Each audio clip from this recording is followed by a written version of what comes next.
Les decía, vamos a tomar entonces el paradigma kelseniano como una vía de ingreso al positivismo, sin perjuicio de, por supuesto, la existencia de otros autores o de reformulaciones o propuestas alternativas a la de Kelsen. Bien, la clase pasada yo planteé estos tres ítems para pensar sobre todo la relación de la teoría pura del derecho y de la propuesta kelseniana con otras miradas filosóficas que nosotros ya de algún modo anticipamos o de algún modo presentamos en la clase anterior y otras que veremos en el futuro, ¿de acuerdo? Entonces, algunos puntos centrales tienen que ver, en primer lugar, con la reflexión que Kelsen plantea en torno al rol de la ciencia jurídica, ¿sí? De la ciencia del derecho. Es decir, hay un gran desafío en la teoría pura por plantear o por presentar o desarrollar cómo debería ser la ciencia del derecho para adquirir el estatus de tal. Y esto se vincula estrechamente con lo que nosotros trabajamos en la unidad de epistemología. ¿Se acuerdan? Hace unas clases atrás, que en ese desarrollo un poco complejo, lo que tratábamos de demostrar es que esa ambición del derecho por ser considerado una ciencia ponía de relieve entonces el diálogo que existe entre la ideología y los presupuestos epistemológicos que se definen para determinar si una disciplina o no adquiere el estatus de científica, y que desde ese punto de vista la teoría filosófica plantea versiones distintas. Kelsen desarrolla la teoría pura una concepción de ciencia en general y de ciencia del derecho en particular, que tiene que ver precisamente con darle un rol o con ubicar a la ciencia del derecho en un rol puramente descriptivo. ¿Sí? Por eso yo ahí les planteo el interrogante, ¿no? ¿La ciencia del derecho es descriptiva o es prescriptiva? Bueno, ya vamos a ver qué significa que la ciencia del derecho tenga que ser descriptiva necesariamente para Kelsen. Y esto la separa necesariamente, o la separa de una manera clara o contundente de lo que Kelsen denomina la política jurídica. Muchas de las preguntas que nosotros nos hacemos desde las teorías críticas para Kelsen están ubicadas en otro lugar, que no es la ciencia del derecho, sino que es la política jurídica, por ejemplo. ¿Sí? El análisis de cómo se llegó a la construcción de una norma jurídica, o cómo esa norma jurídica vive después de ser sancionada como tal. Bueno, esos elementos para Kelsen forman parte de la política jurídica, o en algunos casos de la sociología del derecho, pero no estrictamente de la ciencia jurídica. Y el lugar que ocupa la interdisciplina es, por decirlo de algún modo, totalmente marginal, o, si queremos ser más concluyentes, el lugar que ocupa la interdisciplina es nulo, ¿sí? En la teoría de Kelsen, ¿sí? Si hablamos de la primera parte, del primer capítulo de la teoría pura, ustedes van a poder identificar allí que Kelsen dice que el rol que tiene la ciencia jurídica, el rol que tiene la ciencia del derecho, es dar cuenta de lo que el derecho es, y no de cómo debería ser o cómo debe ser, ¿sí? Por lo tanto, debe evitar contaminarse de otras disciplinas, de la moral, de la religión o de cualquier otra forma de conocer, ¿sí? Que pueda perjudicar esa aspiración de conocer al derecho tal como es. Por eso ahí radica la idea de la descripción. Para Kelsen, el rol de la ciencia del derecho, es decir, el rol que tiene la dogmática jurídica, por ejemplo, es describir, dar cuenta de lo que el legislador plasmó en las disposiciones jurídicas. Y nada más, no hay espacio allí para juzgar o para hacer un juicio de valor o algún tipo de intromisión de la ideología o de valoración en la tarea de la ciencia jurídica. ¿De acuerdo? Esto es central en la teoría pura. Ustedes dirán, bueno, ¿qué impacto tiene la práctica? Bueno, parece que nulo, ¿no? Pero es central para entender cómo funciona la teoría pura, porque Kelsen a lo largo de toda la obra va a ir desarrollando esta idea en torno a, bueno, cuidado porque la ciencia jurídica está ubicada aquí y tiene este papel en el mundo del derecho.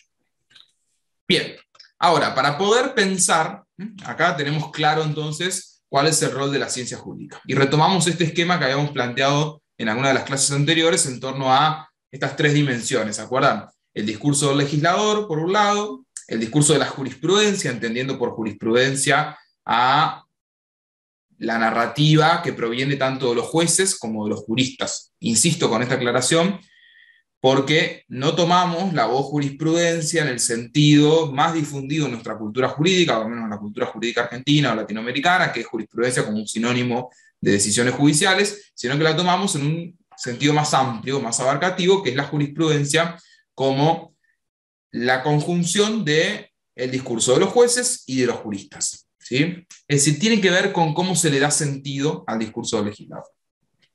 Y luego hay un tercer nivel, que es el discurso de la metajurisprudencia, y ahí podríamos decir, bueno, acá está la teoría pura, ¿sí? La teoría pura kelseniana, desde donde Kelsen nos habla, plantea que la ciencia jurídica debe ser de un determinado modo. Por eso decimos que prescribe. La teoría pura, ¿sí? La teoría pura como propuesta filosófica prescribe, plantea un mandato acerca de cómo debe ser la ciencia jurídica. Y en ese mandato le ordena que la ciencia jurídica debe describir. Si no, no es ciencia jurídica. Será política jurídica, será sociología o será cualquier otra cosa, pero no es ciencia jurídica si no describe el derecho, que para Kelsen es el discurso del legislador. ¿De acuerdo? Entonces, me interesa que lo tengamos en la cabeza de este modo para poder percibir con mayor claridad el resto de los desarrollos que están en la obra. Bien. Lo primero para comprender el objeto de estudio de la ciencia jurídica es ubicar al derecho, que creo que en la clase pasada en gran medida lo avanzamos con esto, pero lo repito por las dudas, ubicar al derecho en esta distinción o en esta diferencia tradicional entre naturaleza y sociedad. Entonces Kelsen recurre a esa primera escisión, a esa primera diferenciación, y dice, bueno, el derecho está por supuesto en el campo de la sociedad, y se diferencia de los fenómenos de la naturaleza por el principio que los rige. En la naturaleza aplica, es decir, la unión, la relación entre un fenómeno y otro, entre la causa de un fenómeno y el efecto, está dada por el principio de causalidad. Yo les decía el ejemplo que usamos siempre, que es, bueno, si yo coloco el agua a 100 grados centígrados, por una cuestión inevitable, por una ley de la naturaleza, va a cambiar de estado. Es decir, la causa es que el agua alcance los 100 grados centígrados y el efecto es el cambio de estado, ¿sí? Que se evapore. Estos dos elementos, la causa y el efecto, están unidos por un principio que es el de causalidad, es decir, la relación causa-efecto. No lo puedo detener. Es decir, si el agua alcanza los 100 grados centígrados, por más que yo haga lo que haga, se va a evaporar, se va a cambiar de estado. Y además, ese cambio de estado, es decir, que el agua precisamente se evapore, es la causa de otro efecto, ¿sí? Y así hasta el infinito, ¿sí? Que aumenta la temperatura del ambiente, etcétera, etcétera. Entonces, en la naturaleza rige este principio. Algo es inevitable, ¿no? Y que se conduce hacia el infinito. Yo no puedo detener ese efecto. No puedo detener que si los metales se calientan, se dilaten. ¿Estamos? Bien, en cambio, en el plano de las ciencias causales, en el plano, perdón, de las ciencias normativas, ¿no? Concretamente en el marco de la sociedad, la relación entre una condición y una consecuencia no se rige por el principio de causalidad, sino que se rige por el principio de imputación. ¿Qué quiere decir? El que se apoderar ilegítimamente de una cosa ajena no es que automáticamente va a sufrir una pena, sino que debe ser la pena de prisión o cualquier otra consecuencia jurídica. ¿Está? Entonces, en el marco de las ciencias normativas, la relación entre la condición y la consecuencia no es una relación de causa-efecto regida por el principio de causalidad, sino que es una relación que se vincula a través del principio de imputación. Es decir, existió un acto, ¿sí? En nuestro caso, en el caso del derecho, es un acto jurídico, es un acto de una autoridad, que le atribuyó a esta condición una consecuencia. Es decir, que dijo, el que matare a otro, el que se apoderare ilegítimamente de una cosa ajena, el que causara un daño, etc., tendrá esta consecuencia. Si hay un acto humano, en nuestro caso, en el caso del derecho, en la religión será sobrehumano, que atribuyó, que imputó una consecuencia a esa condición.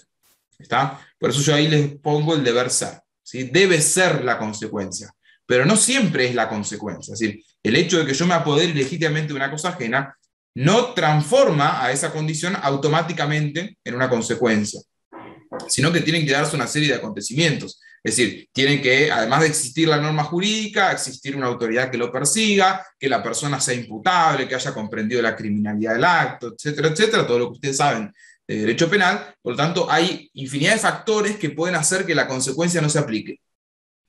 ¿Está? No es que yo me apoderé legítimamente de una cosa ajena y me cae la celda en la cabeza y no tengo salida. ¿Sí? No se produce así la relación entre la condición y la consecuencia. Por lo tanto, el mundo del derecho, como parte entonces de una ciencia normativa, se rige por el principio de imputación. El principio de imputación tiene este contenido, ¿sí? La relación entre una condición y una consecuencia jurídica unida por una modalidad deóntica, deóntico viene de deber ser, ¿sí? Que es lo que permite entonces aplicar la consecuencia en caso de que se verifique la condición. Insisto, esta es la base de la teoría del derecho, de la estructura de la norma jurídica, y es lo que hemos estudiado durante toda la carrera. El tema es que lo estudiamos sin fundamento teórico, si ustedes no vieron Kelsen en primer año. Esa es la idea por la que nosotros insistimos con Kelsen en primer año, porque después cuando ven responsabilidad civil, cuando ven derecho penal o cuando ven cualquier otra materia, ¿no? Todo está atravesado por pensar en esta lógica. ¿De acuerdo? Bien. La pelea o la disputa de Kelsen con la teoría, como dice aquí en este texto que yo recorté, con la doctrina del derecho natural, tiene varias aristas, pero una que a mí me parece especialmente interesante y que es la que de mejor manera justifica esta diferencia entre causalidad e imputación, es que Kelsen dice que el iusnaturalismo, es decir, que la doctrina del derecho natural, confunde la aplicación del principio de imputación y la aplicación del principio de causalidad. Es decir, confunde el modo en que se regulan los fenómenos o en que acontecen los fenómenos en el plano de la naturaleza con lo que sucede en el marco del derecho. Lo confunde y lo mezcla, ¿sí? ¿Se acuerdan que yo les decía? Bueno, una cosa es que conforme a las leyes de la naturaleza podamos entender que existe vida desde la unión del óvulo y del espermatozoide.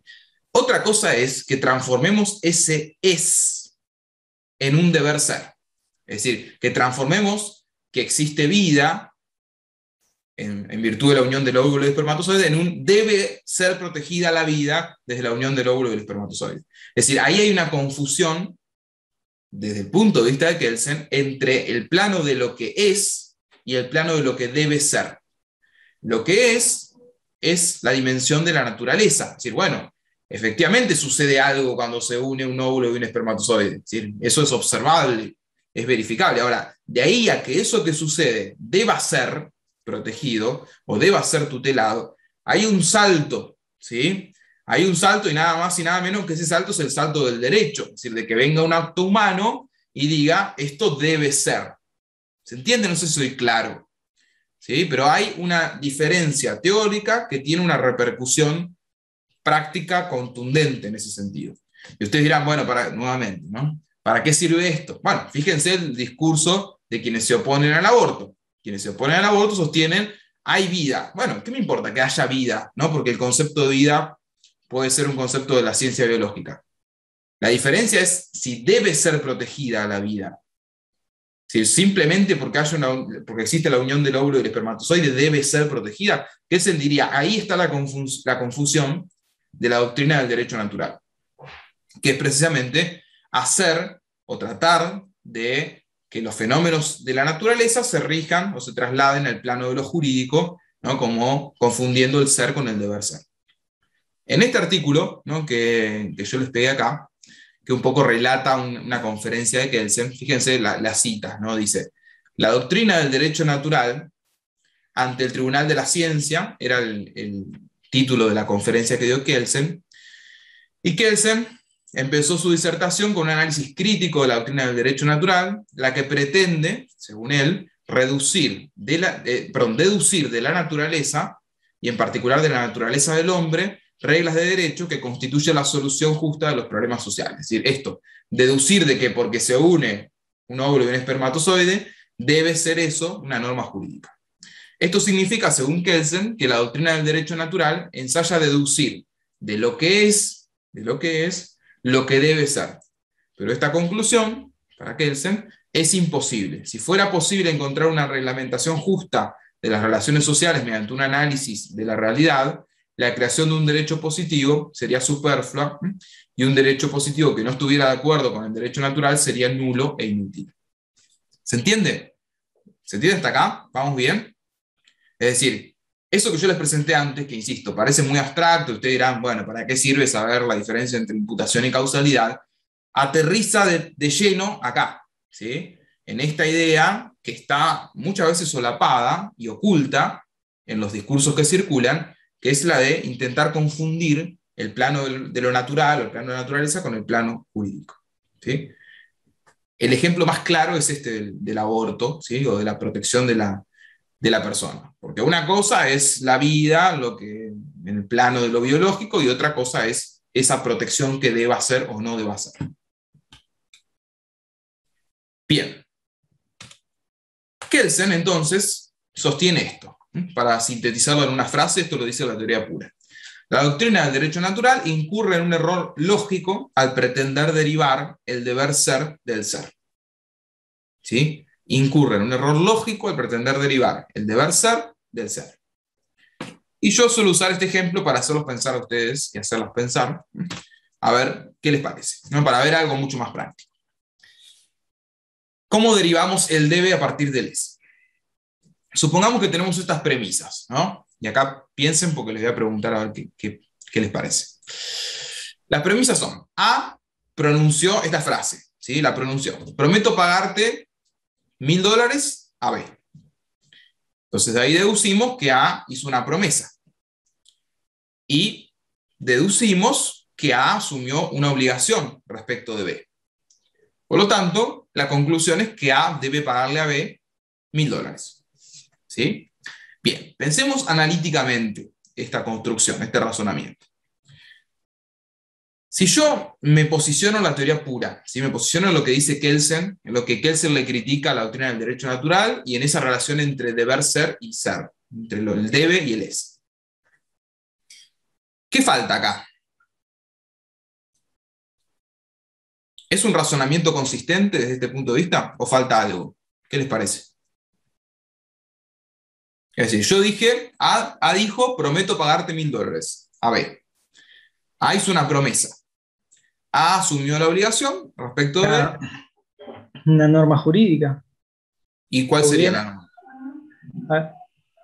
Algo que formalice, digamos, la obligación que tiene A para con B. Bien, ¿y dónde lo ubicarías, Franco? ¿Cómo? ¿Dónde lo ubicarías en este razonamiento? Entre el 2 y el 3. Bien, excelente. Muy bien, o sea, lo entendiste perfecto. Ahora explicáselo a tus compañeros y a tus compañeras. ¿Por qué?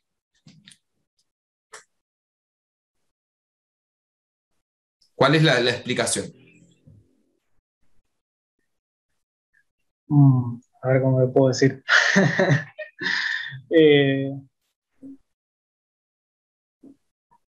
Básicamente para formalizar la obligación que tenga validez jurídica y pueda exigirse, digamos. Por eso lo pienso, porque una promesa es algo que queda en el aire y si bien es y debería ser así, después no lo podemos trasladar al deber ser, porque sí, digamos, tiene que tener un cierto sostén jurídico. Bien, ¿el resto qué opina? ¿Alguien más lo pensó? ¿O tiene alguna mirada sobre esto? Bueno, según Kelsen, los dos hechos, digamos, en sí, la promesa y después pagarlo, tienen que estar relacionados por una norma que de alguna manera prescribe esa conducta. Entonces, Bien. si no existe la obligación en particular, por ejemplo, un pagaré o la obligación de pagar en un tiempo determinado, entonces no existiría una relación de condición-consecuencia, básicamente. Bien, muy bien, Nancy. Es decir, ¿cuál sería el es y cuál sería el deber ser acá? Para simplificarlo por si alguien no lo entendió. Porque esto es algo mucho más, a ver, quizás más complejo que el ejemplo del derecho a la vida, ¿no? ¿Cuál es el es o cuál es el ser, ¿no? ¿Cuál es ese hecho de la naturaleza acá? Porque a veces cuando decimos hecho de la naturaleza parece que estamos pensando en Sudáfrica nada más, ¿no? Pero acá hay un hecho de la naturaleza. ¿Cuál es? La promesa. Bien, es decir, eso, decir, prometo pagarte $1000. Ese es un hecho, ¿sí? Algo que ocurre en tiempo y espacio, ¿sí? A y B, dos personas, Franco y Nancy, están enfrentados y le dice uno a otro, prometo pagarte $1000. Bien. ¿Cómo hago para derivar de eso que ocurrió ¿sí? Así como le puedo decir a mi vecina, te prometo que la próxima vez yo te devuelvo el favor y te doy una taza de azúcar, ¿sí?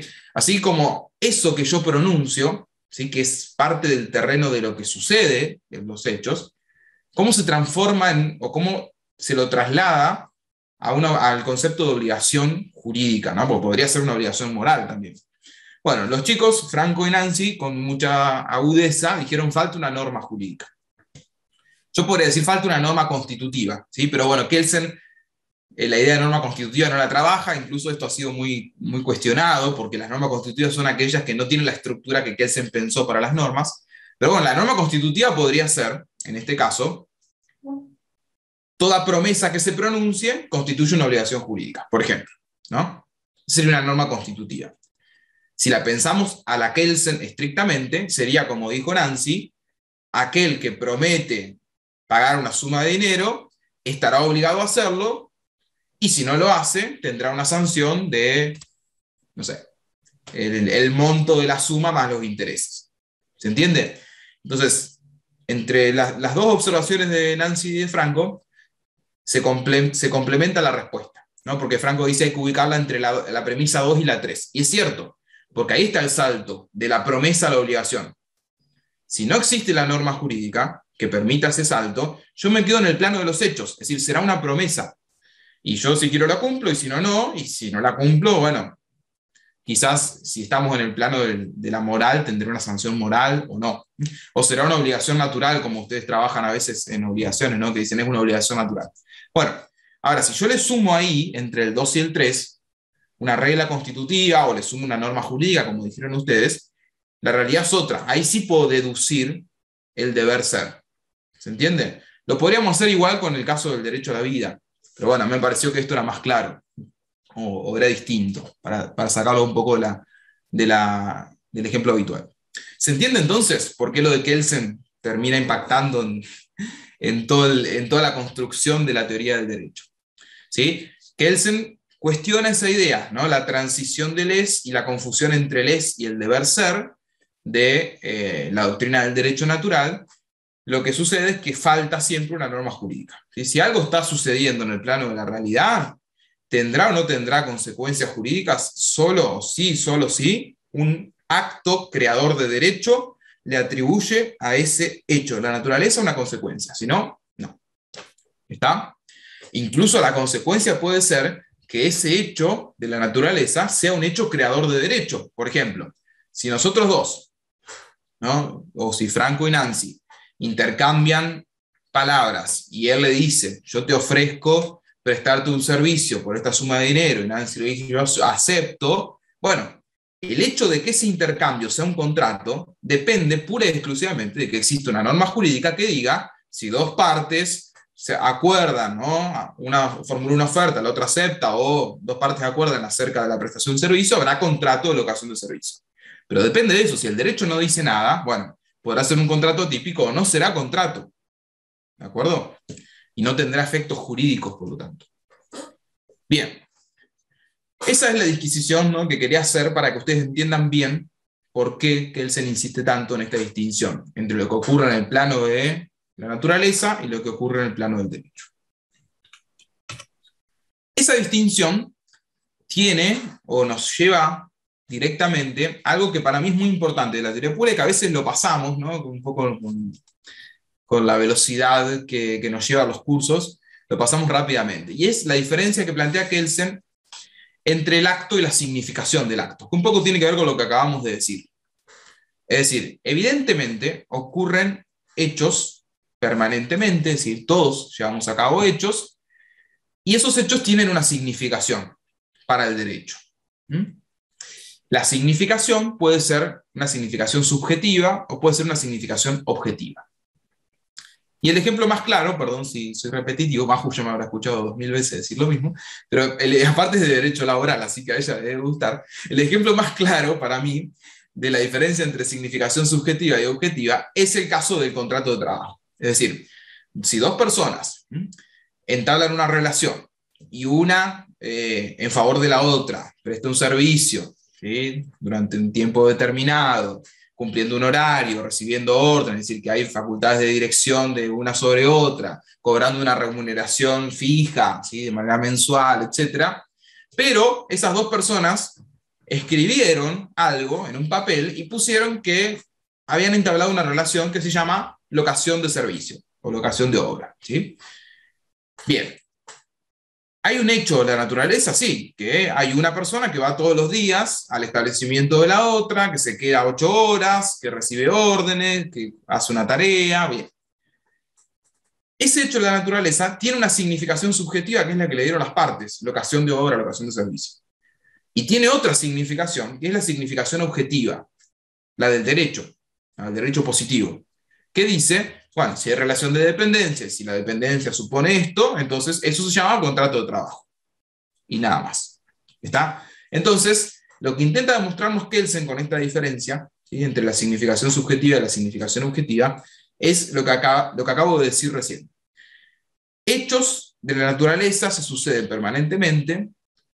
Lo que hace que esos hechos tengan efectos jurídicos es cómo lo significa el derecho. ¿Sí? Que 200 personas levanten la mano cuando una dice, se propone este proyecto de ley, levanten la mano, bueno, aprieten un botón. Eso es un acto creador de derecho porque la ley, es decir, la Constitución y el reglamento de las cámaras dice que si hay quórum y si se dan ciertas condiciones y una determinada cantidad de personas aprietan un botón, bueno, eso es una ley aprobada. Pero si no existiera esa disposición jurídica, serían personas que están jugando a apretar el botón, nada más. ¿Se entiende? Entonces, vuelvo a insistir con esto. Kelsen nos plantea que la forma de capturar que tiene el derecho, ¿sí?, de ciertos hechos y de asignarles consecuencias jurídicas, depende exclusivamente de que una norma jurídica lo registre de ese modo y le atribuya esa consecuencia. ¿Sí?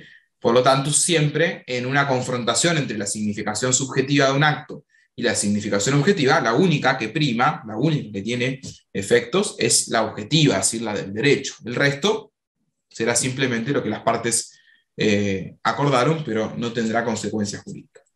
Esto es importantísimo, esta distinción luego ha sido muy trabajada en la relación entre derecho y lenguaje, ¿sí? Es decir, bueno, cómo opera el lenguaje, cuál es el efecto que tiene el lenguaje del derecho en términos constitutivos y demás, cómo performa el lenguaje jurídico. Bien, entonces tenemos claro que para Kelsen el derecho evidentemente está inscrito en el plano de la sociedad, en el plano de las ciencias normativas y se rige por el principio de imputación. Y por lo tanto rechaza esa confusión de la doctrina del derecho natural, ¿no?, que precisamente intercambia los roles y confunde el ser con el deber ser. Bueno, pero ahora tenemos que pensar más detenidamente cuál es el objeto de estudio de la ciencia jurídica. Y por lo tanto hay que reflexionar en torno a de qué está compuesto el derecho, de qué está hecho el derecho. Y Kelsen, como buen dispositivista, dice claramente que el derecho está compuesto de normas jurídicas, es decir, normas jurídicas entendidas como actos o productos de autoridades a los que otra norma jurídica les dio competencia para crear derecho. ¿Me explico? Es decir, la única posibilidad de que haya derecho, de que haya norma jurídica, es que una persona o un grupo de personas estén revestidos de la autoridad dada por otra norma jurídica, esa competencia, para dictar normas jurídicas. ¿De acuerdo? Esa es la única posibilidad de que exista derecho. Entonces, el punto central, el núcleo, es detenernos o profundizar un poquito en cuándo hay norma jurídica, qué características tiene la norma jurídica.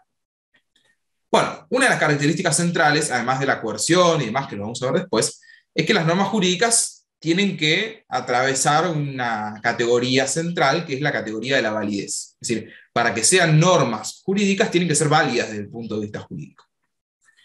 Bueno, al menos para qué es. Ahí se presenta un inconveniente, y esto ha sido quizás de lo más discutido de la teoría pura, en torno a cuándo una norma es válida. ¿Sí? Si yo les pregunto a ustedes, ¿no? Ustedes ahí están leyendo algo, pero bueno, no importa porque tampoco es la respuesta definitiva, pero si yo les pregunto a ustedes, ¿cuándo una norma jurídica es válida? ¿Qué me dirían?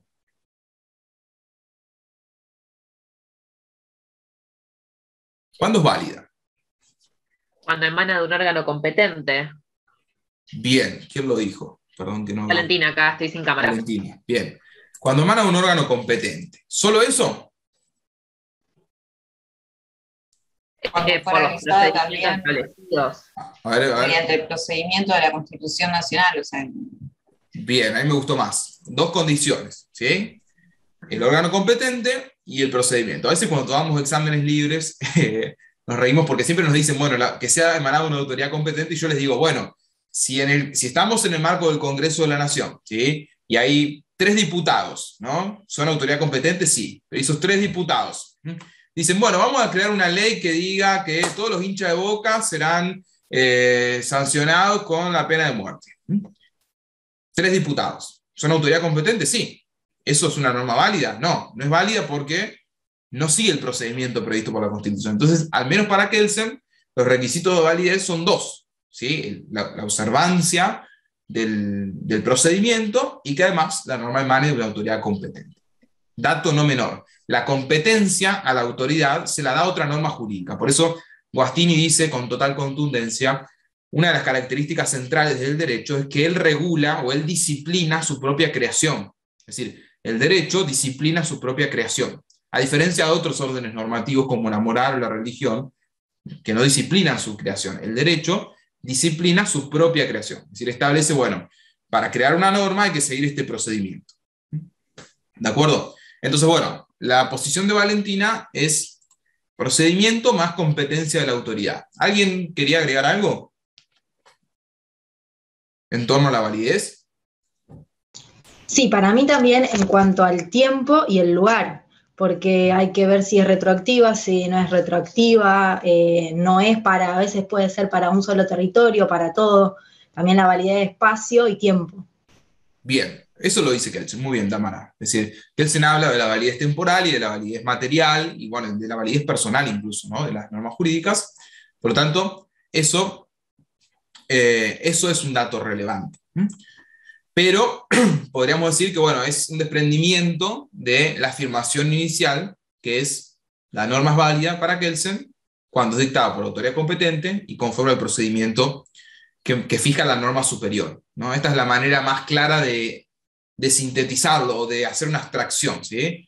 Conforme lo fija la norma superior, porque ustedes me pueden decir, bueno, conforme lo fija la Constitución, pero la Constitución no fija cómo se dicta una ordenanza municipal, ¿sí? Entonces, lo que sí lo fija es la norma superior, que será la ley de municipios o comunas, o la ley orgánica de municipios, perdón, o será la carta orgánica municipal, si es un municipio que tiene autonomía y por lo tanto tiene carta orgánica, bueno, ¿está? La norma superior. Pero Kelsen lo que nos dice acá en una frase bastante tímida, dice, la validez de una norma positiva no es otra cosa que un modo particular de su existencia. Entonces nos tenemos que preguntar cuándo existe una norma jurídica. ¿Cuándo existe una norma jurídica como tal?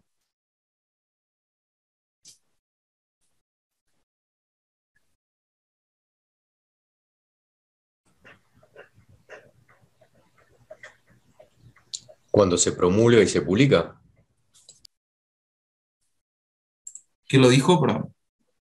Edgardo. Edgardo, cuando se promulga y se publica. Bueno, sí, eso pues, es una relación más bien de pertenencia de la norma.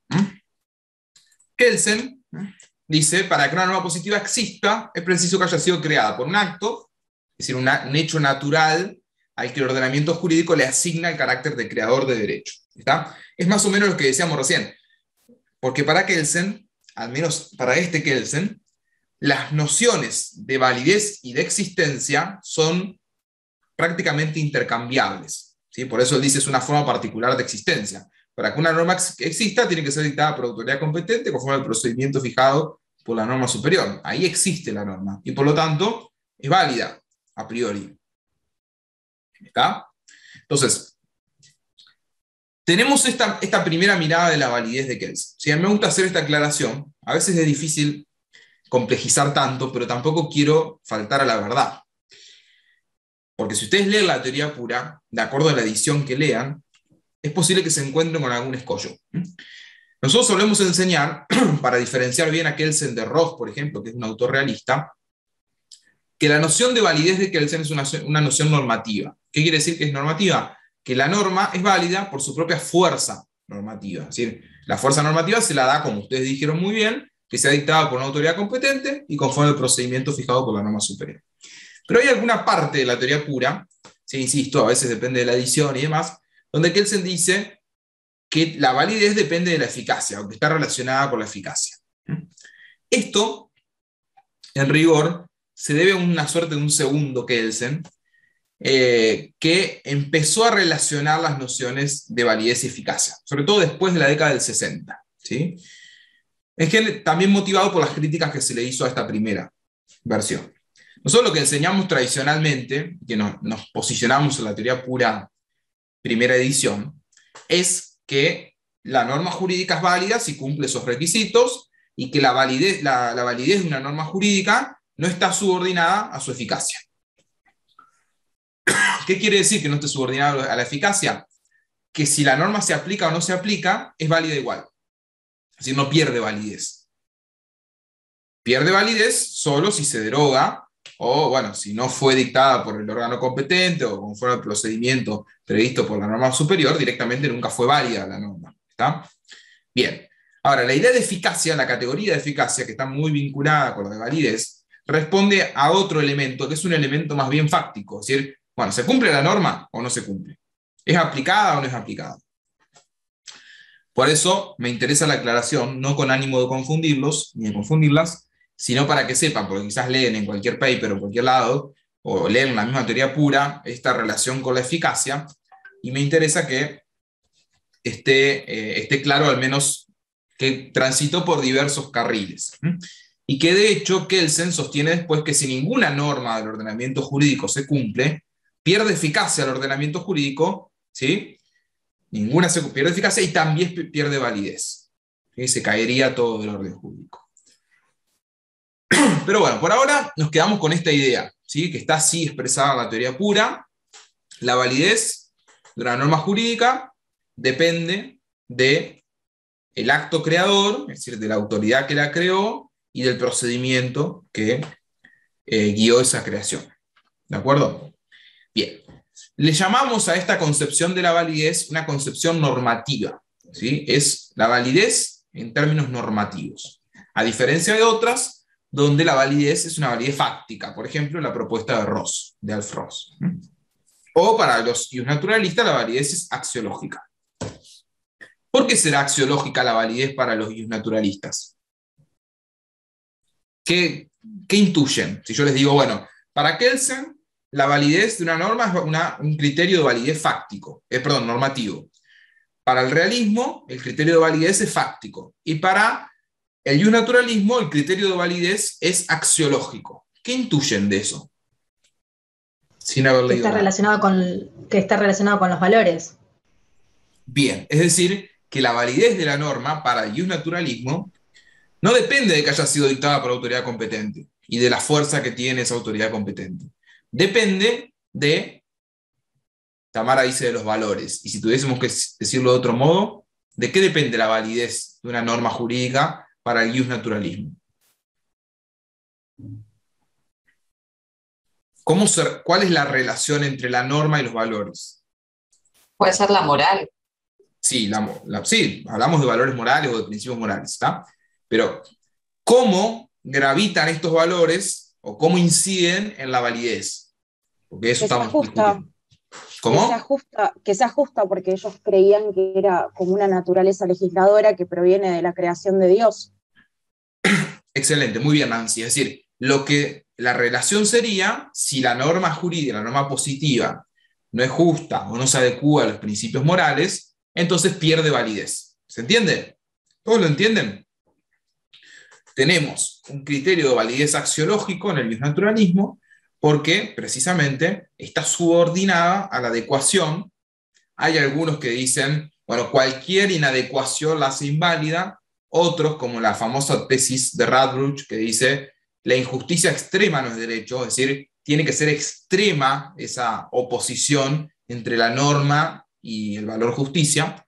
Bueno, son matices dentro de una misma mirada, lo importante es que es un criterio de validez axiológico, lo que hace depender de los valores o de los principios morales la validez de la norma jurídica.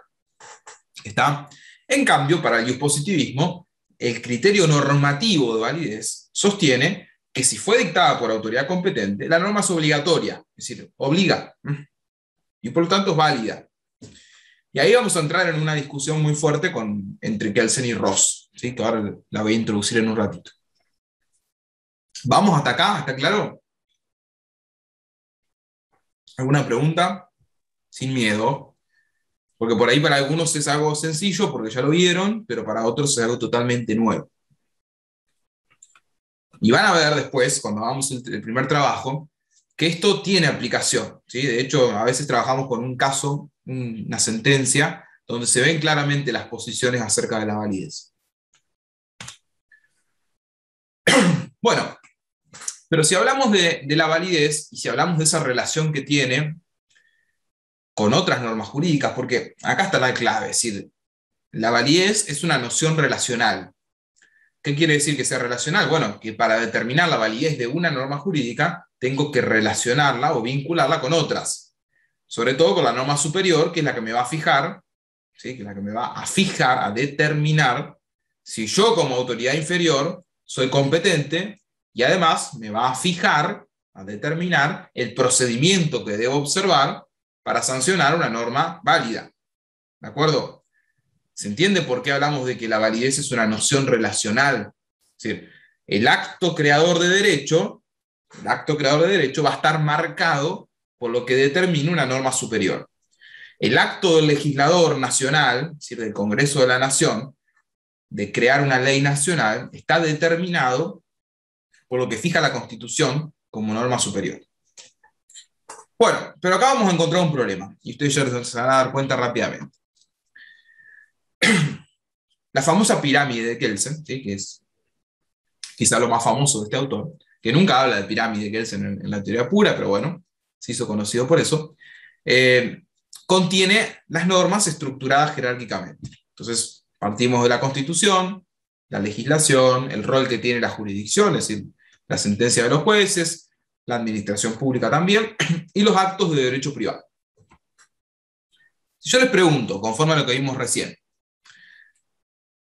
¿de qué depende la validez de un acto de derecho privado? Es decir, cuando hablamos de acto de derecho privado, estamos hablando de, por ejemplo, contratos, ¿sí? ¿De qué depende la validez de un contrato, conforme a este esquema que venimos trabajando? ¿De qué depende la validez de un contrato?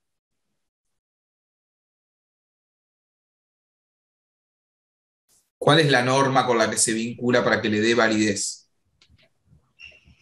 Código civil y comercial. Bien, si hablamos de un contrato civil y comercial, será el Código Civil y Comercial el que dice, bueno, primero, ustedes, en mi época, porque yo estudié con el código anterior, creo que era el 1197, que decía que reglamentaba la autonomía de la voluntad, bueno, lo que las partes acuerdan es ley para ellas. Entonces, bueno, establece eso y establece algunas normas que son, en algunos casos, imperativas, ¿sí? De orden público, y en otros casos son supletorias, por lo tanto las partes las pueden observar o dejar de lado. Pero, en definitiva, la norma superior inmediata es el Código Civil y Comercial. Si hablamos de un contrato de trabajo, será la ley de contrato de trabajo. ¿De acuerdo? Bien. Entonces, la legislación superior. Ahora, el Código Civil y Comercial, tomando el ejemplo que da Franco, ¿a qué le debe su validez? A la Constitución Nacional. Bien, a la Constitución, porque es una ley Y a nacional. los El tratados código. de derechos humanos, con igual jerarquía. Sí, pero bueno, en realidad quien fija el procedimiento para sancionar una ley es la Constitución, no son los tratados. Si hablamos en estos términos de validez, después podemos pensar si el contenido de las normas tiene algo que ver con la validez, pero esa es otra historia. Si hablamos de la validez en términos kelsenianos, podríamos decir, bueno, la validez del Código Civil y Comercial como ley nacional depende de la Constitución, porque la Constitución dice que el Congreso es el órgano competente, artículo 75, inciso 12 de la Constitución, para dictar los códigos de fondo. ¿De acuerdo? Y después de los artículos 79, 80, etcétera, fija el procedimiento para sancionar las leyes. Muy bien. Llegamos a la Constitución. ¿A quién le debe validez la Constitución? ¿Por qué es válida la Constitución?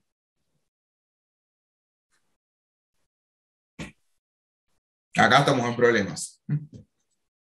Pensemos, vamos un escalón antes. ¿Por qué es válida la reforma del 94?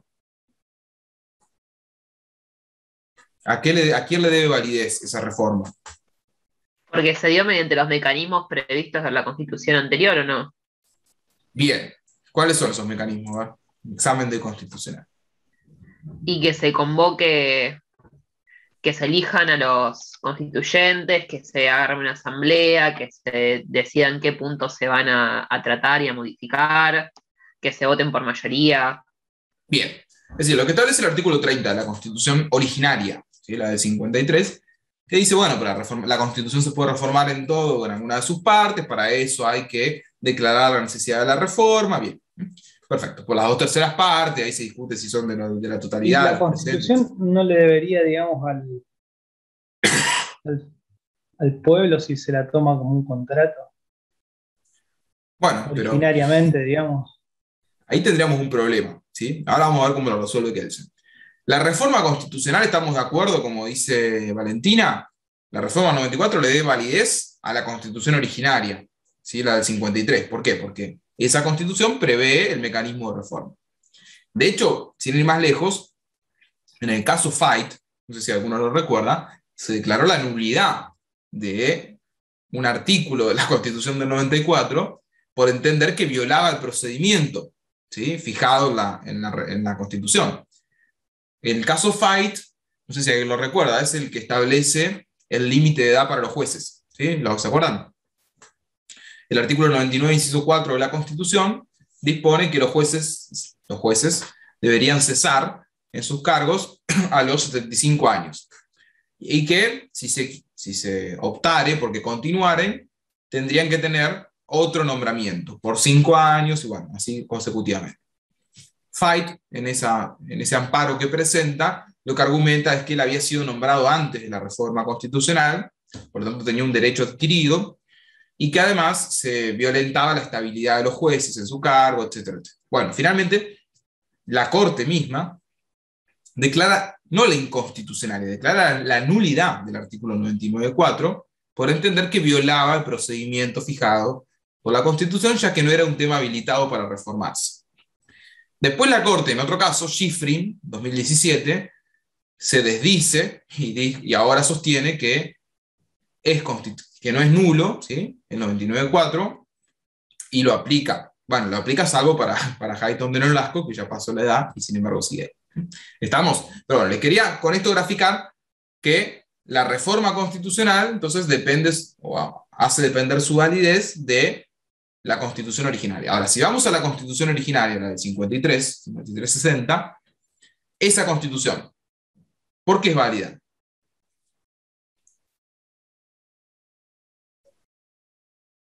Es decir, el principio de todo. ¿Por qué es válida? ¿A alguien se le ocurre? ¿Cómo podemos resolver esto?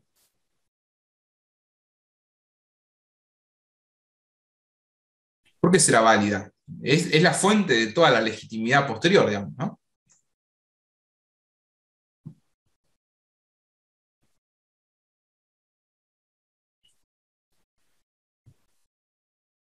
¿Por qué será Sí, válida la porque primera Constitución? representa el acuerdo de voluntades de esa primer población que pretendía formar un Estado, darse una organización política. Sí, el tema, eso sería muy lindo si yo te digo desde la teoría crítica, bueno, me interesan esos fenómenos, pero a aquel eso no le importa. ¿Cómo llega a fundamentar esa validez Kelsen?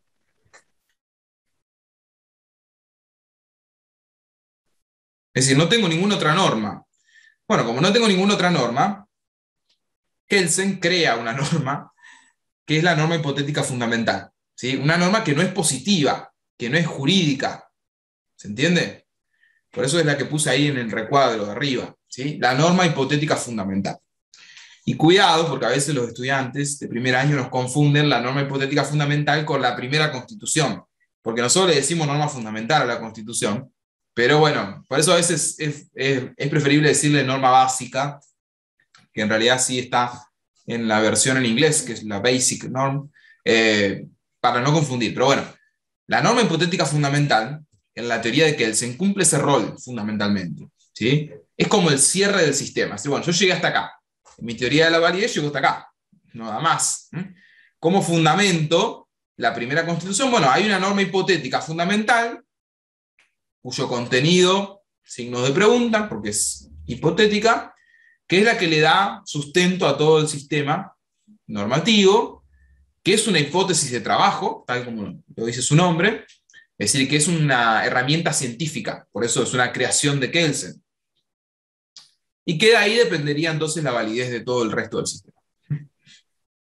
¿Cuál es el contenido de esa norma? Bueno, lo hemos pensado mucho, pero podríamos decir que el contenido de esa norma hipotética fundamental es todo lo que surja de las normas jurídicas de las autoridades competentes, es obligatorio y debe obedecerse. Ese sería el contenido. ¿Está? Todo lo que, o sea, todas las normas emanadas de autoridad competente son obligatorias y todas las normas jurídicas deben ser obedecidas. Entonces, así resuelve la idea de que la Constitución es una norma jurídica y que debe ser obedecida, la primera Constitución. Porque fue dictada, como dicen ustedes, ¿no? Por ese acuerdo, por una autoridad competente. Bueno, también la competencia, entre comillas, de esa autoridad. Tiene un tema Bueno. y un naturalista. Bueno, ahí está Franco, muy bien. No. Muy bien. Parece un parche. Yo les contaba a los chicos de primer año que tenía anotado bueno, cuando cursé la materia, en 2010 creo, tenía anotado, bueno, Maju se debe acordar, porque ella es un poquito más grande, no mucho más que yo, pero bueno, compartíamos la misma dinámica de clases.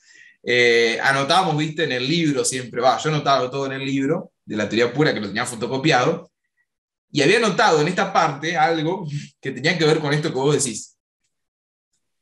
Y yo le había puesto como un signo de pregunta. Entonces, Kelsen es libre naturalista, había puesto, ¿no? Y se lo dije a la profesora que teníamos en ese momento, que era nuestra querida Isabel, y se miró así con cruce, bueno, Maju se acordará, con el famoso cruce, y bueno, hizo después hizo como algún escándalo de los que hacía Isabel, porque le llamó la atención. Y claro, si la crítica central que hace Ross a esta teoría es precisamente que termina siendo cuasi positivista, le dice Ross. ¿Sí? Es una suerte de cuasi positivista. ¿Por qué? Porque si vos me estás diciendo a lo largo de toda tu teoría que el único contenido del derecho son las normas dictadas por autoridad competente, pero si para cerrar esa lógica vas a derivar la validez de la primera Constitución en una norma hipotética fundamental, que no sabemos de dónde emana, que no sabemos cuál es su contenido, que no sabemos cómo se construye, bueno, entonces un poco ahí se rompió, ¿sí? el sistema. Pero bueno. Básicamente crea una ficción que le dé validez a la primera Constitución original y que no se le caiga el resto del orden jurídico, básicamente. Exacto, lo sintetizaste muy bien. Es una ficción, ¿sí? De hecho, cuando trabajamos con ficciones jurídicas, creo que hay algún texto por ahí dando vuelta, mío, yo como clasifico las ficciones y, bueno, entre las ficciones doctrinarias o teóricas, pongo la norma hipotética fundamental porque es la gran ficción, ¿sí? De la teoría del derecho. Sin duda, no porque lo haya inventado yo, ¿no? Todos los autores dicen lo mismo. ¿Está? Entonces, ese es digamos, el punto más flaco de la teoría pura. Que, curiosamente, porque yo me ponía a pensar, ¿no? Digo, bueno, ¿cómo se resuelve esto? Y Guastini, en su texto sobre validez, dice, hay normas que no son válidas ni inválidas. Por ejemplo, la primera Constitución. O sea, no es necesario forzar la categoría. Puedo simplemente decir, la primera Constitución no es válida ni inválida, es la primera Constitución. Es decir, porque para afirmar su validez necesito otra norma. ¿Sí? Es decir, esa relación de dependencia. Entonces Guastini lo resuelve de esa manera. No sé si es la mejor forma, pero me parece lo más coherente. Es decir, bueno, hay normas en el sistema jurídico que no son válidas ni inválidas, así como hay normas inválidas, ¿sí? Que siguen existiendo, de acuerdo a esa posición. Hay otras que no son ni válidas ni inválidas. Por ejemplo, la primera Constitución. Si no tengo por qué forzar la idea de que la primera Constitución es válida. ¿Sí? Es la primera Constitución. Es ella, en todo caso, la fuente de validez. ¿Está?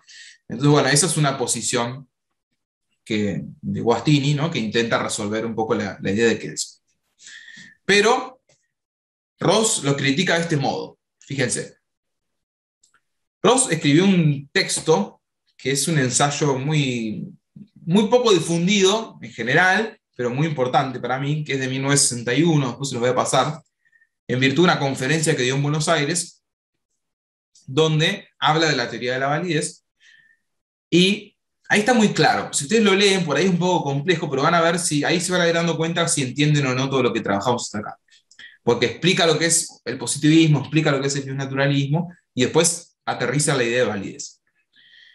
Ross dice, la validez en sentido normativo, que es lo que venimos trabajando hasta ahora, es decir, la validez como fuerza obligatoria, por ser de la norma jurídica, ¿no? Por ser dictada por la autoridad competente, no cumple ninguna función en la descripción y explicación de la realidad. Esto dice Ross, que es un realista, ¿no? Ross es realista. Dice, explicar o dar cuenta de la validez en términos normativos no describe la realidad. La función de la teoría normativa de la validez consiste en reforzar el orden jurídico al proclamar que las obligaciones jurídicas de ese orden no son meras obligaciones jurídicas respaldadas por sanciones, sino que también son deberes morales, que ahí tiene que ver con lo que decía Franco. Es decir, bueno, en definitiva, obedecer el derecho no es solo una obligación jurídica, sino también termina siendo una obligación moral, porque el contenido de esa norma hipotética fundamental me dice a mí obedecer el derecho, ¿sí? Pero me lo dice en términos extrajurídicos, porque es una norma que está fuera del sistema. ¿Está? Entonces, Ross dice, la teoría normativa de la validez tiene estas características. Y dice, la noción normativa de validez, cuando es usada por los naturalistas, está condicionada por alguna armonía con los estándares de derecho natural, que es lo que recién discutimos con Tamara y bueno, Valentina y demás. Es decir, cuando hablamos de la teoría de la validez aplicada por los naturalistas, hay un condicionamiento a los principios morales. Ahora, cuando la teoría de la validez normativa es usada por un cuasi positivista, como él llama Kelsen, ese sostén es incondicional, ¿sí? Es incondicional porque no hay nada con lo que yo compare. Simplemente digo, bueno, la norma jurídica es obligatoria porque es norma jurídica. Y hay un deber de obedecerla. Y punto. Se acabó. Ustedes se preguntarán por qué Ross lo llama Kelsen cuasi positivista. Bueno, tiene que ver con esto, ¿no? Que anticipaban las críticas que ustedes hicieron. Pero para Ross, un positivista, ¿sí? La idea de positivismo está muy vinculada con la experiencia, es decir, con recurrir al dato empírico. ¿Se acuerdan cuando vimos ciencia? Que yo les planteaba el modelo de ciencia racionalista y el modelo positivista. Les decía, bueno, el positivismo científico extrae leyes de la naturaleza, ¿sí? O identifica regularidades en los fenómenos y construye leyes. Bueno, el positivismo jurídico se entiende que también debería apelar a la observación, debería apelar a la experiencia. Por eso, Ross dice, Kelsen no está siendo positivista realmente, porque no está apelando a ese dato de la realidad, sino que está justificando toda su teoría en una norma que es extrajurídica, es decir, que no existe, por lo tanto no tiene nada de positivista eso. Es decir, que no existe en el plano jurídico, si no tiene nada de positivista. Por eso le llaman cuasi positivista. ¿Estamos? Bien. La teoría de la validez encierra todos estos problemas y ustedes se preguntarán, bueno, ¿qué repercusión tiene? Cuando veamos Ferrajoli, cuando veamos incluso un poquito más en detalle Ross, van a ver que hay muchos casos de la realidad, incluso muchas sentencias, donde se recurre a esta noción de validez y a distintas teorías de la validez para resolver los casos, nada más y nada menos. Entonces, para llegar a esos lugares hay que hacer el caminito primero. ¿Estamos? Bien. Entonces, Kelsen tiene todos estos problemas en torno a la validez y estas son las críticas que le hace Ross. Después va a haber otros autores que también lo critiquen. ¿Vamos hasta acá? ¿Lo entendieron más o menos de qué va la crítica y de qué va la teoría de Kelsen? ¿Sí? ¿Alguna duda, alguna pregunta, algún comentario? Bueno, en resumidas cuentas tendríamos que decir que la validez para Kelsen, a priori, en la teoría pura, las primeras ediciones, la validez es una forma específica de existencia, por lo tanto, a priori, no hay una subordinación directa con la eficacia. Esa validez es una validez normativa en la teoría pura, y por lo tanto depende siempre de otra norma, ¿sí? Es relacional. Cuando llegamos al punto cúlmine del sistema, que es la primera constitución, Kelsen hace descansar la validez en una norma hipotética, una norma extrajurídica. La crítica entonces tiene que ver con que eso contradice su teoría o su posición acerca del derecho, porque un poco está apelando a una construcción que es extrajurídica. Bien, vamos a uno de los temas más ricos de la teoría pura, que después lo vamos a profundizar cuando veamos interpretación, pero que lo anticipo, y es la posición que tiene Kelsen respecto de cómo interpretar o cómo atribuir sentido, descubrir sentido, ya vamos a ver, a las normas jurídicas. Bien, Kelsen lo primero que discute, ya sabemos lo que es una norma jurídica, ¿sí? Sabemos que tiene estas condiciones de validez. Ahora hay que pensar, en el marco de la teoría pura, cómo la interpretamos a la norma jurídica. Y para eso, la primera disputa que plantea el autor es una disputa entre entender a la interpretación como un acto de conocimiento o entenderla como un acto de voluntad. ¿Les suena esta idea? ¿Con qué relacionarían que la interpretación jurídica es un acto de conocimiento o que es un acto de voluntad? No sé si alguien puede intuir algo. Es decir, interpretar una disposición como acto de conocimiento o como acto de voluntad. ¿Lo escucharon alguna vez? ¿No? No, la verdad que no. Bien, vamos a pensarlo entonces. Kelsen, les anticipo el final de la película. Kelsen dice que la interpretación no es un puro acto de conocimiento, no es solo un acto de conocimiento. ¿Sí? ¿Qué significa que interpretar sea un acto de conocimiento? Que yo parto del presupuesto de que la norma jurídica tiene un sentido, tiene un significado dado. ¿Sí? Entonces, el rol del intérprete es conocer ese significado. Ahí está el acto de conocimiento. ¿Está?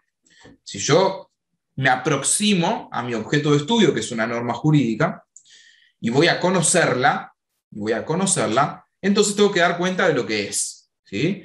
Y para eso, entonces, una teoría cognoscitivista, ¿sí? De la interpretación, o una teoría de entender a la interpretación como un acto de conocimiento, diría que esa actividad es o consiste en descubrir el significado de la norma, pero que la norma ya tiene un significado. ¿Está? Esto es lo que nos han enseñado siempre. Si yo les pregunto a ustedes qué es interpretar una norma jurídica, ¿qué me dirían? Desde el primer año hasta el último, en todas las materias hay algo de interpretación. El tema es que está siempre mal dado, ¿sí? Es un párrafo que dice, bueno, interpretar la norma tributaria es... y listo, se terminó. ¿Qué es interpretar? ¿Cómo lo han aprendido? Hay una frase como media hecha, ¿no? Interpretar es... Puede ser desentrañar el sentido. Exacto. Esa es la frase hecha sobre la interpretación. Interpretar es desentrañar o descubrir el sentido y el alcance de la norma jurídica. Punto. Todos dicen lo mismo. Nadie lo problematiza. Bueno, esa noción es una noción de interpretación como acto de conocimiento. Así, si voy a desentrañar, ¿sí? O voy a desentrañar el sentido que tiene una norma, es porque el sentido ya existe. Mi tarea es ponerlo en evidencia, pero ya existe el sentido. Entonces, esa es la idea de interpretación como acto de conocimiento. En el otro extremo, la interpretación como acto de voluntad supondría que no hay un sentido único, que no hay un sentido que esté dado, sino que el intérprete es el que pone algo de sí en la tarea. Por eso hablamos de la voluntad. Kelsen dice también un acto del espíritu, pero haciendo referencia a esto, ¿no? Entonces, ya vamos a trabajar mucho de interpretación. ¿Sí? No se asusten, pero vamos a dedicarle bastante tiempo. Y no quiero tampoco avanzar demasiado. Pero entre estos dos extremos, Kelsen dice, no es solamente un acto de conocimiento, es un acto de voluntad.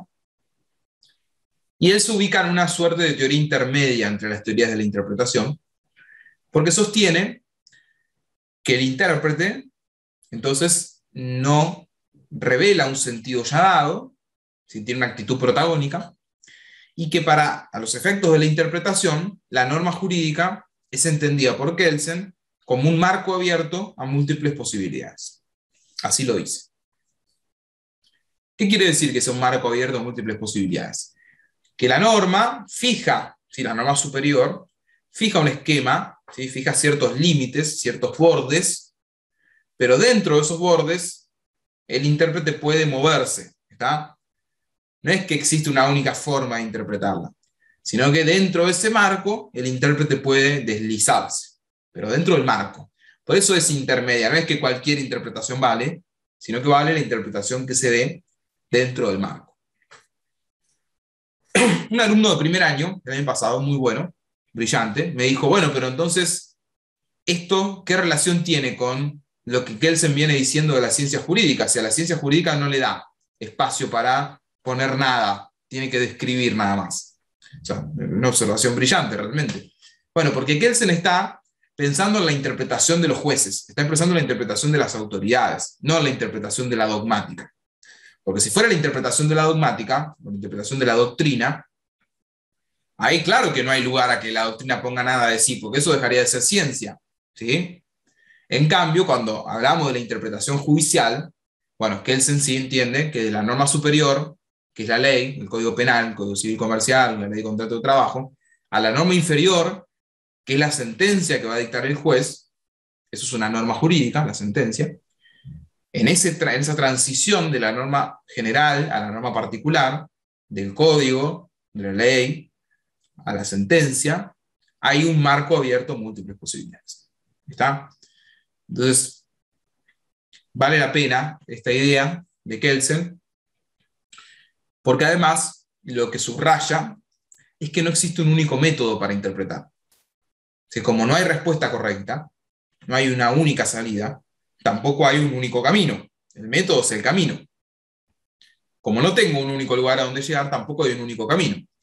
Entonces, los métodos no tienen jerarquía en la teoría de Kelsen, porque precisamente parte de esta idea que recién presentábamos. ¿Está? ¿Alguna vez lo habían escuchado esto de Kelsen, de la teoría de la interpretación? ¿No? Bien, me llama la atención. Menos mal que cayeron acá, ¿no? Tomando la famosa frase. No por mí, sino porque por lo menos antes de recibirse van a tener una idea. Aunque les parezca que no les sirve para nada, van a ver que en algún escrito o en alguna sentencia que tengan que escribir o en algo van a decir, ah, bueno, esto de Kelsen me sirve, porque si le quiero buscar un sentido a esta norma, que es distinto al que le vienen dando todos, bueno, voy a decir, la norma es un marco abierto a múltiples posibilidades, entonces tengo ahí una ventana para empezar a generar algún sentido distinto. ¿Está?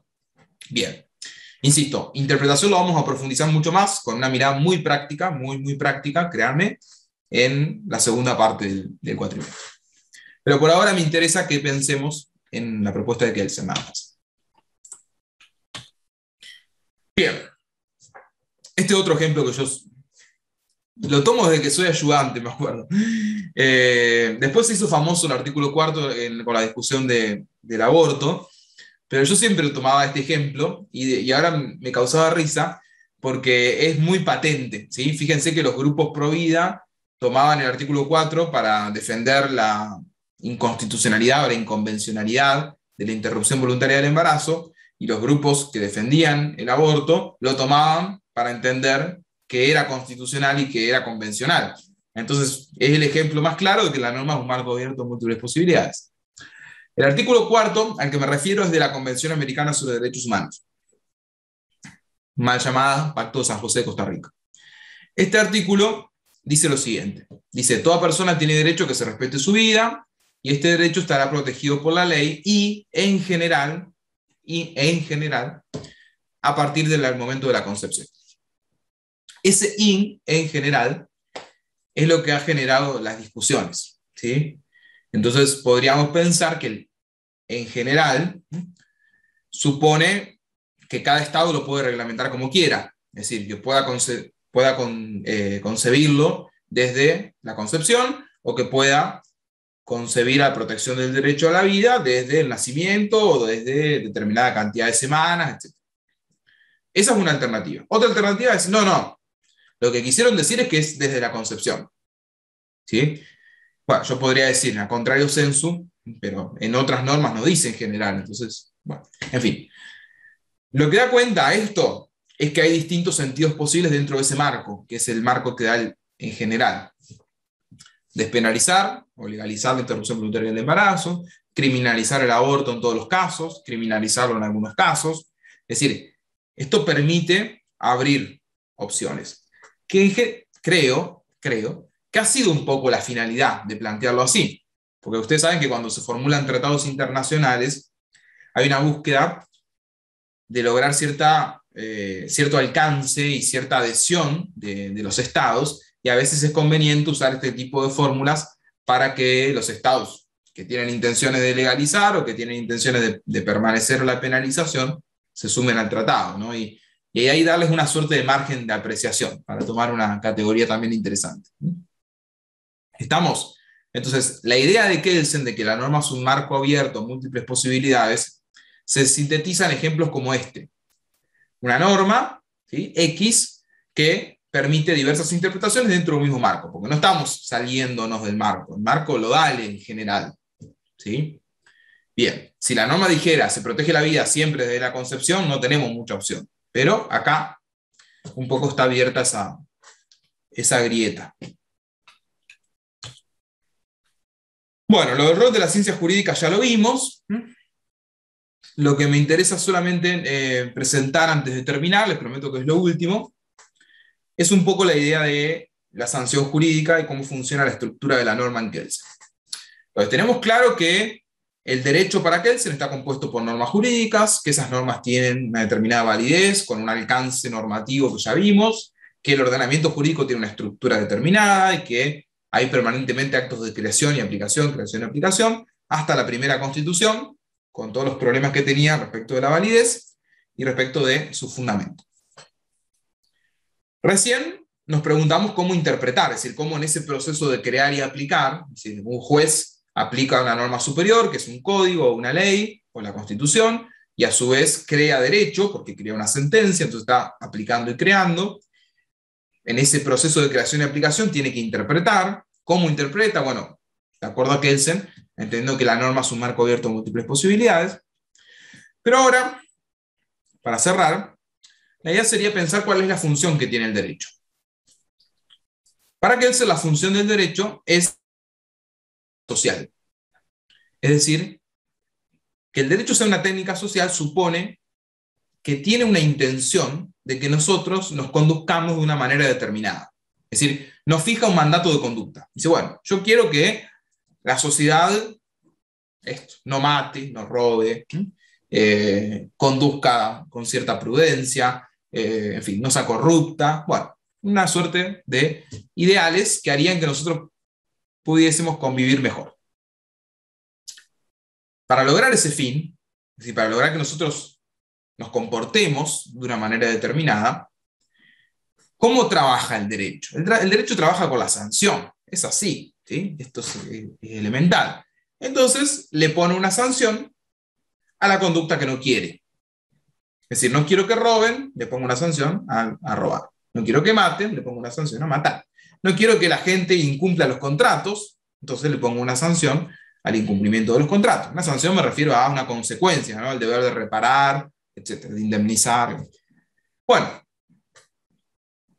no quiero que la gente sea infiel en algún momento, entonces le pongo una sanción, ¿sí?, a la infidelidad. Es una causal de disolución del matrimonio. ¿Sí? Bien, ahora ya no. Entonces, el derecho funciona así. ¿Sí? Quiere que nosotros nos comportemos de una manera determinada, por lo tanto construye un patrón de conducta y le pone una sanción a la conducta no querida, a la conducta no deseada. Por lo tanto, la estructura de la norma jurídica es esa, es la que venimos viendo. Condición más sanción, o consecuencia jurídica. ¿Sí? Condición más sanción. Te hago una pregunta. Sí. En el caso de que no tenga sanción, ¿no es considerada norma jurídica? Bueno, parece que fuiste a un curso mío de introducción al derecho. Les acabo de tomar un parcial a los chicos de introducción al derecho con un ejemplo así similar. Entonces les di este caso, ¿no? Les di un caso de un contrato y les puse la norma jurídica que regula, No, por ejemplo... Porque a veces ¿Cómo? pasa eso, de que por ahí te dan algo de una norma jurídica, pero al no tener sanciones, como, bueno, está ahí ocupando el lugar Bueno, ahora te voy a explicar cuál es la respuesta de Kelsen a eso. Pero les cuento el caso. Yo les di una situación problemática de un contrato de compraventa, un contrato de compraventa simulado. Y les pegué, como son estudiantes de primer año que todavía no vieron contratos, le pegué la disposición del 1123 que regula la compraventa, la definición. Si leemos esa norma, entre comillas, de acuerdo a lo que dice Franco muy bien, con mucha agudeza, no habría norma a la Kelsen, ¿no? Porque lo único que dice es, habrá compraventa cuando una parte establece, ¿no?, la definición del contrato. No habría norma, porque no hay sanción. Entonces yo les digo, bueno, de acuerdo a Kelsen, esta norma de manera aislada, ¿cumple los requisitos para hacer una norma? Esa era una pregunta del examen. La respuesta era no, o sea, de acuerdo a la teoría de Kelsen, así aislada no. ¿Cuál es la crítica que se le hace a Kelsen? Bueno, la crítica que se le hace a Kelsen es esta, ¿no? Que no todas las disposiciones tienen esta estructura. La tienen las normas penales nada más. Sí, solo las normas penales tienen esa estructura. Y algunas, porque hay otras que por ahí no, o sea, no sé, la primera parte del código, por ejemplo. Bueno, ¿cómo responde Kelsen a esa crítica? Era medio difícil el examen, reconozco. ¿Cómo responde Kelsen a esa crítica? Y Kelsen responde diciendo, quizás la norma aislada no tiene sanción, pero forma parte de una norma más grande, de una regla, digamos, general, donde sí está la sanción. Y ustedes me dirán, bueno, ¿y cuál es la sanción de habrá compraventa, cuándo? Y la sanción es, si yo no observo las condiciones de la compraventa, la consecuencia jurídica es que ese contrato no va a ser calificado como de compraventa. Y por lo tanto, a los efectos de la compraventa no tendrá la consecuencia que yo quería, que era, bueno, no sé, que se apliquen las disposiciones del contrato de compraventa. Se aplicarán otras, o se considerará típico, o, no sé, o lo que fuera, pero esa es la consecuencia jurídica, según Kelsen, ¿se entiende? Es lo mismo que si tomo la definición de adopción del código. ¿Hay sanción? No. Bueno, pero a partir de esa definición yo construyo una regla más amplia que, bueno, no sé, cuáles son las obligaciones del adoptante o las obligaciones del adoptado, etc. ¿Está?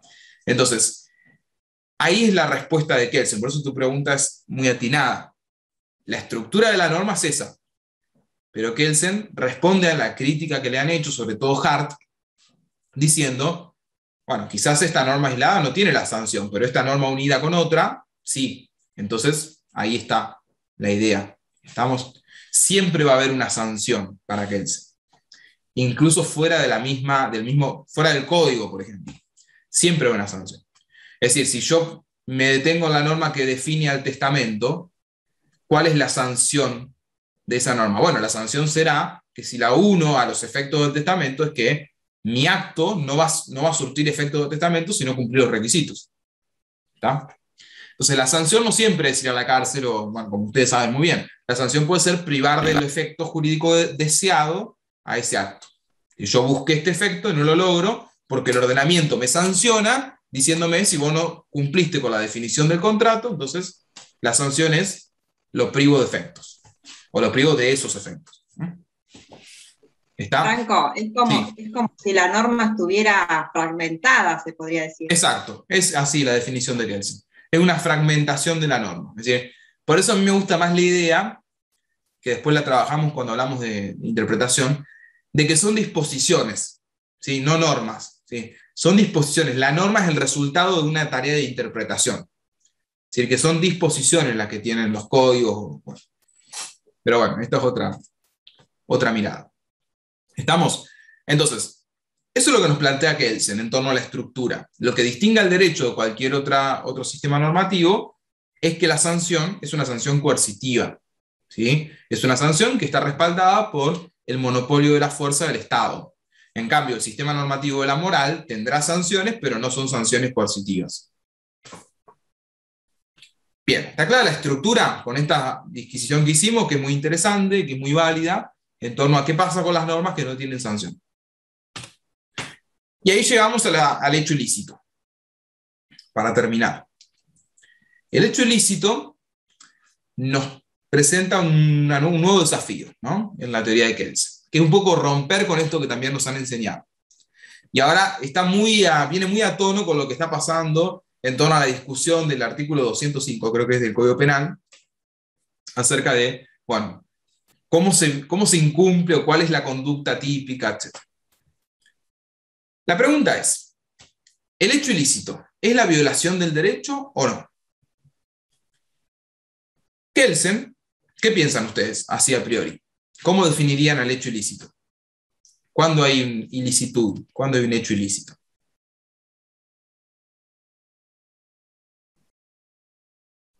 ¿Qué es lo que han aprendido hasta acá? No importa si no coincide con Cuando una Kelsen, ¿no? conducta es castigada por la norma, recogida y castigada.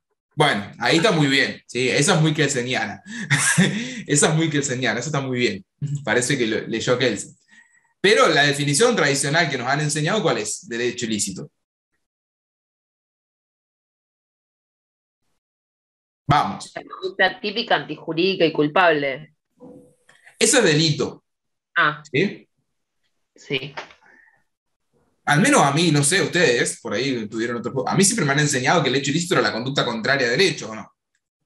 O sea, más o menos nos han dicho siempre eso, que era la conducta contraria a derecho. Bueno, tanto el hecho ilícito en el plano civil, en el plano penal, etc. Bueno, Kelsen lo que dice es que no, que el hecho ilícito no es la negación del derecho, sino que es la afirmación del derecho.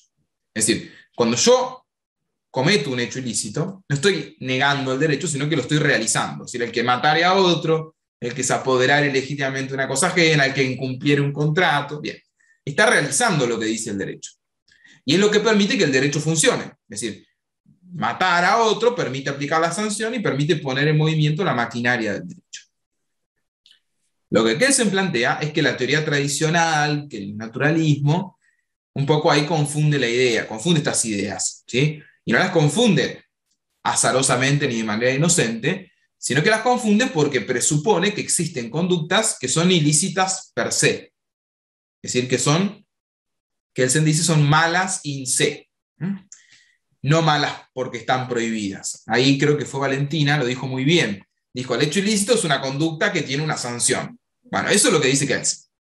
Si el hecho ilícito no es un hecho que es ilícito y por eso tiene sanción, sino que es ilícito porque tiene sanción. ¿Se entiende la diferencia?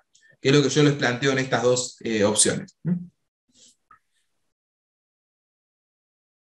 Fíjense, la primera dice, una conducta determinada es ilícita y por ende posee una sanción, o una conducta determinada posee una sanción y por eso es ilícita. ¿Cuál es la correcta para Kelsen?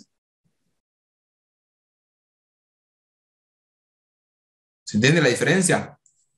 Una conducta es ilícita y por ende tiene sanción, o una conducta posee sanción y por eso es ilícita. La B. Bien, ¿por qué? A ver. Uy. Porque a raíz de la conducta viene la ilicitud. A ver, pará.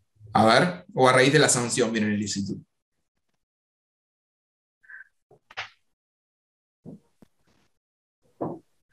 Está bien, el primer razonamiento estaba bien. Franco, Sí. ahí el ejemplo que diste de la fidelidad me encantó porque capaz que viene a cuento de explicar esto de qué es ilícito. Porque Sí, antes tal cual, es verdad. está bueno. Es Que verdad. ahora el propio código dice que es ajeno al derecho a la cuestión de la fidelidad y que pasa a ser una cuestión moral.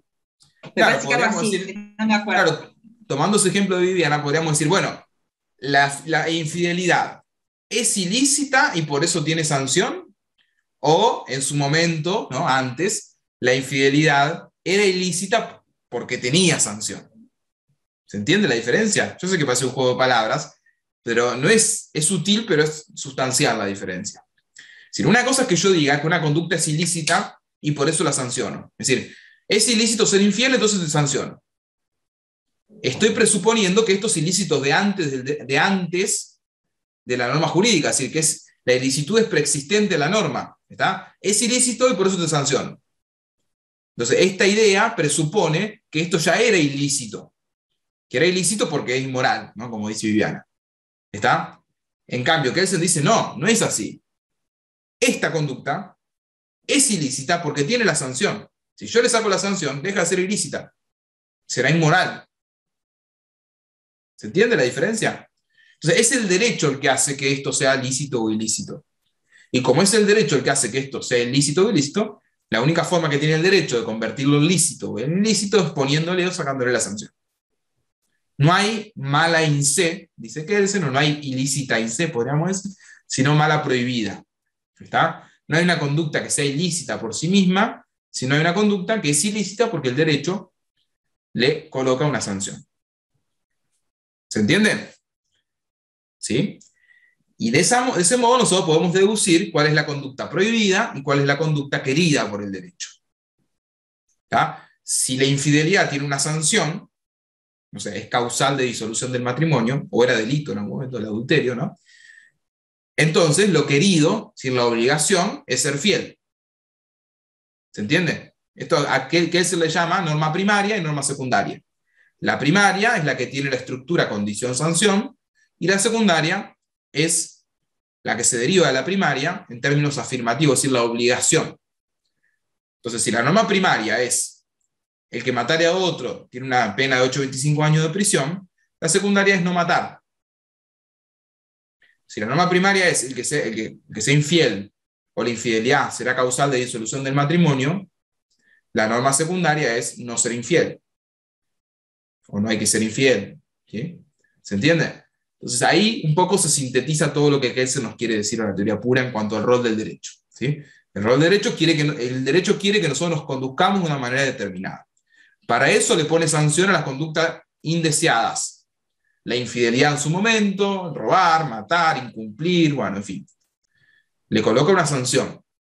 Y por lo tanto las hace ilícitas. No es que eran ilícitas desde antes. Y a partir de esa sanción, yo puedo como persona sujetada al derecho, deducir cuál es mi obligación. Por eso el hecho ilícito es central. Porque yo deduzco mi obligación a partir del hecho ilícito. Deduzco que estoy obligado a no matar porque hay una conducta que tiene sanción y que es matar. Deduzco que estoy obligado a ser fiel porque hay una conducta que es la infidelidad, que tiene la sanción y es la disolución del matrimonio. Deduzco que no debo robar porque hay una conducta que es apoderarse legítimamente de una cosa ajena, que tiene una sanción, que es una pena. ¿Está? O sea, de ahí surge la idea de lo prohibido y de lo obligado. ¿Está? Después habría otra categoría que sería lo permitido, pero que es más conflictiva. Para Kelsen todo lo que no está prohibido está permitido. No estaría la otra categoría. Y esa es la regla de clausura de su sistema. Bien. ¿Estamos hasta acá más o menos con Kelsen? Es decir, lo que me interesa es que ustedes, ya que no estamos en teoría general como para detenernos por ahí en algunas cuestiones, sino que estamos en filosofía, pero me interesa que piensen en términos generales cuál es la propuesta de Kelsen acerca del derecho. Lo que el derecho es, de qué está compuesto y cómo funciona.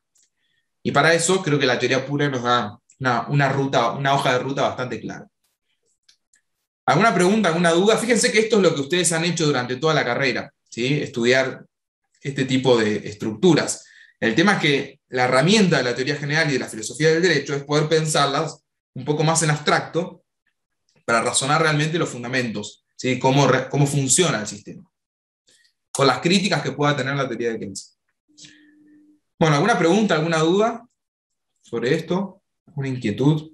¿Fui claro? ¿Más o menos entendieron por dónde va? ¿Sí? Bueno, esta es la base. La clase que viene vamos a cuestionarlas, y vamos a ponerlas un poco en crisis, a partir de algunas referencias a Hart, que es un autor un poco complejo, pero nos vamos a quedar en algunas